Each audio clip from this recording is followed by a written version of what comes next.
یہ وہ کہانی ہے جو تاریخ کی کتابوں میں چند لائنوں میں لکھی جاتی ہے، مگر دہلی کی گلیاں جانتی تھیں کہ اس 3 دن کے خوف نے زندہ انسانوں سے جان نکال دی تھی۔ میں بتا رہا ہوں کرنال کی شکست کے فوراً بعد دہلی کا عالم، وہ عالم جو لفظوں میں بیان کرنا آسان نہیں، مگر آپ کو وہی دکھاؤں گا جو دہلی نے اپنی آنکھوں سے دیکھا، اور وہ سب جو لوگوں کے دلوں میں دفن تھا۔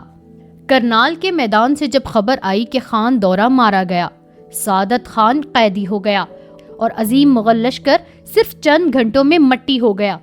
تو وہ سوار جو دہلی کی طرف دوڑے آئے تھے ان کے منہ سے صرف ایک جملہ نکل رہا تھا: نادر شاہ آ رہا ہے،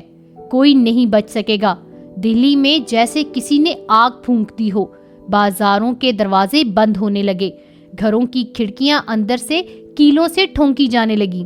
زنانہ محل میں چیخو پکار، کنیزیں بھاگ بھاگ کر خبریں لے کر آ رہی تھیں، بچوں کے رونے کی آوازیں، بوڑھے مردوں کے ہاتھ کانپتے ہوئے۔ دہلی کو شاید اپنی تاریخ میں پہلی بار یہ احساس ہوا کہ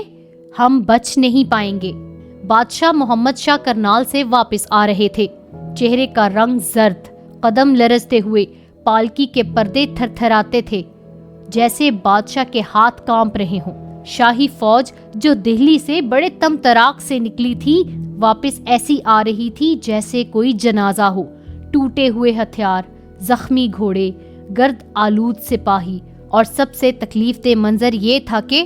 بادشاہ کے ساتھ آنے والوں میں جیت کی ہوا تک نہیں تھی، صرف خاموشی، صرف ماتم۔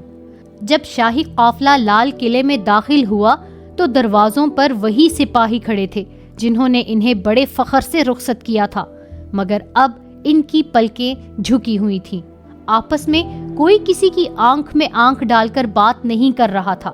دہلی کا بادشاہ ایک فاتح کے بجائے ایسے لوٹا جیسے غلامی کا فیصلہ ساتھ لے آیا ہو۔ شہر کے اندر خوف کی لہریں چکر لگا رہی تھیں، بازاروں میں چاندی سونے کے زیور راتوں رات چھپا دیے گئے، حویلیوں میں عورتیں کپڑوں کے نیچے خزانہ دفنانے لگیں، لوگ کنوؤں میں سونا پھینک رہے تھے کہ کہیں ایرانی ہاتھ نہ لگ جائے۔ کئی امیر خاندان اپنے بچوں کو آگرہ اور بریلی بھجوانے لگے کہ شاید وہاں بچ جائیں۔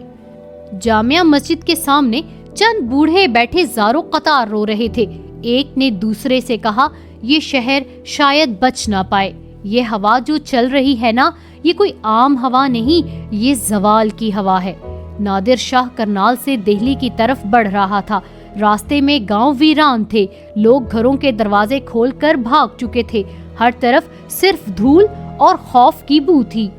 دہلی کے دروازوں پر پہرے بڑھا دیے گئے، شاہی توپیں لال قلعے کے اندر لا کھڑی کی گئی،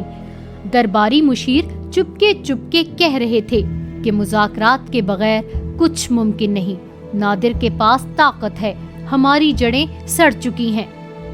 درختوں پر پرندوں کا شور جیسے ختم ہو گیا تھا، شہر کی فضا بھاری ہو گئی تھی، ایسی بھاری جیسے آسمان خود دہلی پر جھک رہا ہو۔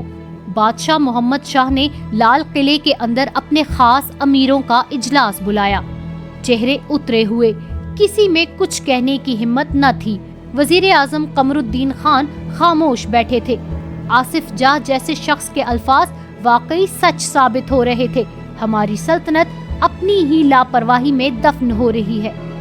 اس رات دہلی کے اندر عجیب منظر تھا، کوئی اونچی آواز میں بات نہیں کر رہا تھا، محلوں میں چراغ مدھم کر دیے گئے، لوگ چھتوں سے لال قلعے کی طرف دیکھتے جیسے وہاں سے کوئی خبر آئے گی جو امید دے گی، مگر امید کہیں نہیں تھی۔ فجر سے پہلے خبر آئی، نادر شاہ دہلی کے دروازے کے قریب پہنچ گیا ہے۔ شہر پر جیسے سناٹا چھا گیا، جن گھروں میں رات محفلیں ہوتی تھیں وہاں اب بچوں کو چپ کرانے کی بھاگ دوڑ تھی،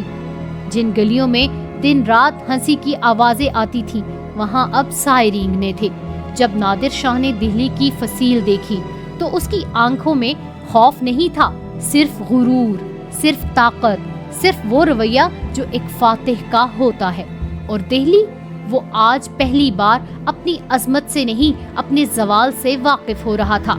وہ شہر جو کبھی دنیا کی آنکھ کا تارا تھا، آج اپنی ہی خاموشی میں ڈوبا رو رہا تھا۔